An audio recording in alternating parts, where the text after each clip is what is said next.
मेरे को 1 million follower मिल जाए लेकिन एक लड़की मेरे साथ सोने को रेडी ना हो, मैं हूं, यूनिवर्स मेरे को बता रहा है। तुम उसको माई क्वीन बोलो या माई प्रोस्टिट्यूट बोलो, तुम्हें वो एबिलिटी मिल रही है। प्रॉब्लम क्या है आज के संसार में, आदमी औरत मेंटली गए। It is no longer a pleasurable pursuit. आज तुम एक लड़की को पटाने जाओ, 1000 मेंटल कैलकुलेशन करने पड़ेंगे। पहले लड़की शादी की मार्केट में आए, 1000 तरीकों की एक्टिंग करनी पड़ेगी। बिजनेस तेरे पास लाइफ में हो या ना हो, लेकिन एक धर्म पत्नी हो, कौन सी चीज ज्यादा इंपॉर्टेंट है?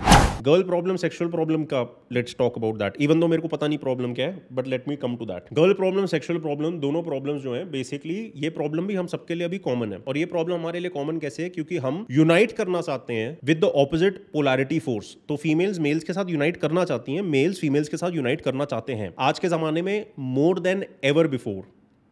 क्यों? हमारी यूनिटी के थ्रू ही हमें लव या पीस का इमोशन फील हो पाता है at a very basal level of consciousness. कुछ लोग इन चीजों के बियॉन्ड जाते हैं, जो सेल्फ सस्टेनेबल बन जाते हैं, सेल्फ सफिशिएंट बन जाते हैं लव के मामलों में और बाकी मामलों में। बट मेजॉरिटी क्रेव कर रही है love, piece, unity.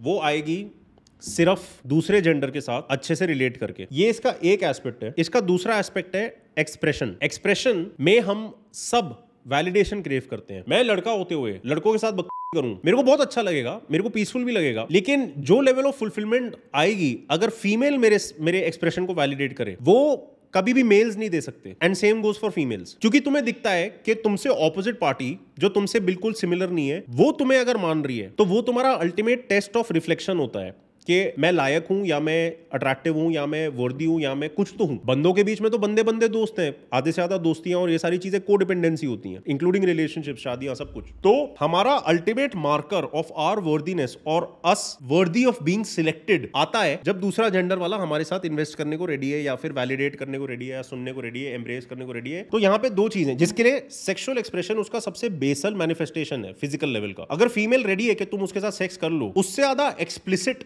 Signal universe या नेचर का नहीं है। उससे ज्यादा एक्सप्लिसिट सिग्नल कि यू आर वर्थ समथिंग, उससे ज्यादा एक्सप्लिसिट कोई नहीं है। मेरे को 1 मिलियन फॉलोअर मिल जाए लेकिन एक लड़की मेरे साथ सोने को रेडी ना हो, मैं हूं, यूनिवर्स मेरे को बता रहा है। तो कुदरत और क्रिएटर हमें उस एक्शन के थ्रू, जो एक्चुअली रिलीजन और बहुत सारी चीजों ने सबसे ज्यादा डिनाउंस किया है सेक्सुअलिटी, क्रिएटर का जो मैकेनिज्म है उसमें उसी मैकेनिज्म के थ्रू हमें सबसे ज्यादा फुलफिल्ड या एक्सप्रेस्ड लगता है। इसलिए जिस लड़की के साथ जब हमारी पहली कॉल हुई थी, पता नहीं कितनी कॉलों पहले, हमारी जो पहली कॉल हुई थी जहां पे वो एक लड़की थी जिसके साथ तेरा एक पर्टिकुलर लेवल ऑफ केमिस्ट्री था, अब तेरे को समझ में आ रहा है कि चाहे वो बाकी तरीकों से ठीक ना हो, लेकिन वहां पे तेरे को ज्यादा खुला या एडिक्टिव क्यों लगता है? क्योंकि you get the ability to be anything you want to be. तुम उसको माई क्वीन बोलो या माई प्रोस्टिट्यूट बोलो, तुम्हें वो एबिलिटी मिल रही है। तो उसमें उसकी भी शोभा है, being the feminine who is willing to receive किसी भी फॉर्मेट का एक्सप्रेशन, और तुम्हारी भी शोभा है being the masculine having the courage to give any kind of expression. Problem क्या है? दो चीजें मैंने बोली, एक तरफ मैंने लव, पीस, यूनिटी की बात करी, एक तरफ मैंने एक्सप्रेशन एंड उसका मोस्ट बेसल लेवल सेक्सुअलिटी की बात करी। तूने बोला गर्ल प्रॉब्लम, सेक्सुअल प्रॉब्लम, मैं तेरे को बता रहा हूं इसके पीछे का मैकेनिक्स क्या है, और ये हम सबको चाहिए। प्रॉब्लम क्या है आज के संसार में?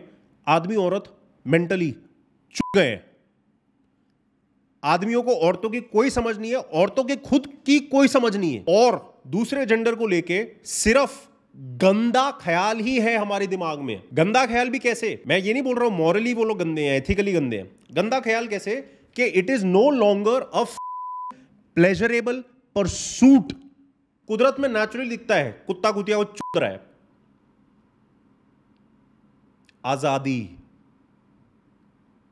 आज तुम एक लड़की को पटाने जाओ, 1000 मेंटल कैलकुलेशन करने पड़ेंगे। पहले लड़की शादी की मार्केट में आए, 1000 तरीकों की एक्टिंग करनी पड़ेगी। तो आदमी औरत के बीच का जो मिलन है, जो आदमी औरत के बीच का जो रिलेटिंग का तरीका है, जो कुदरत का तरीका है, उसको चेतना के थ्रू, माइंड बॉडी वगैरह के थ्रू, औरतों के हार्मोन्स के थ्रू, आदमियों के हार्मोन्स के थ्रू, सोसाइटी के थ्रू, कल्चर के थ्रू, ट्रेंड्स के थ्रू, लिबरलिज्म के थ्रू, एलजीबीटी के थ्रू, एटसेट्रा एटसेट्रा एटसेट्रा, इतना करप्ट कर दिया है कि डर लगता है अब ऑपोजिट जेंडर से। डर लगता है। जहां पे हम अपना खोया हुआ पार्ट ढूंढते हैं या हमारा अदर हाफ ढूंढ के यूनाइट होना चाहते हैं, उधर हमें डर लगता है। At the most fundamental level of existence. तेरा बिजनेस तो 2-3 साल में बंद हो जाए वो तो दूर की बात है। बिजनेस तेरे पास लाइफ में हो या ना हो, लेकिन एक धर्म पत्नी हो, कौन सी चीज ज्यादा इंपॉर्टेंट है? तो जब आदमी औरत को एक दूसरे के खिलाफ ही इतना माइंड कर दिया है, जिसमें अगेन हमारी खुद की गलतियां हैं, क्योंकि औरतों को जो चीजें बेची गई उन्होंने खा ली, और अब वो उनको लगता है कि उनको मतलब वो आसमान डिजर्व करते हैं। उनको ये लगता है आदमियों को नहीं मिल पा रहा रिप्रोडक्टिव सक्सेस और मुश्किल लग रहा है, इंटरनेट के थ्रू अमीर लोगों की लाइफ देखने को मिलती है, आम आदमी जो 99% लोग हैं उनको अपने बारे में घटिया लगने लगता है। आदमी को जीत जरूरी है भाई, तो आदमी को जीत के मेहनत करने के पहले ही अगर तुम हरा दो तो हम लोग कॉम्पेंसेट करते हैं। हम लोग ये नहीं बोलते कि मेरे अंदर हिम्मत नहीं है लड़ने की, हम ये बोलते हैं आज की लड़कियां खत्म हो चुकी हैं। इसमें एक सच भी है, लेकिन एक तरफ पे हमारा शैडो एस्पेक्ट है जो हमारी रियलिटी को एक्सेप्ट नहीं कर रहा और पूरा ब्लेम उस एक फैक्टर पे डाल रहा है। लेकिन ऐसा नहीं है कि पूरा पूरा ब्लेम वो एक फैक्टर के ऊपर की बात है, फैक्टर्स बहुत हैं। उसके अंदर 100 लड़कियों में से समझ लो आज 10 फिर भी अच्छी हैं, दिल से अच्छी हैं, साफ सुथरी हैं, ठीक है, नहीं फंसी फेमिनिज्म के एजेंडाज में, नहीं फंसी सोशल मीडिया के नंगेपन में, नहीं फंसी, बहुत प्यारी हैं, बहुत वर्चुअस हैं, बहुत ग्रेसफुल हैं, फेमिनिन है। अब जब उन्हें दिखेगा कि उनके भी जो कंपैट्रियट्स हैं, औरतें, वो सब क्या कर रही हैं, और साथ में उन्हें दिखा जब वो कोशिश कर रहे हैं तो लड़कों के माइंड में ये जो माइंड स्टेट है, अब तुम सोचो उनके पास कितना साहस बचेगा एक अच्छी औरत रहने का, कितना मोटिवेशन बचेगा।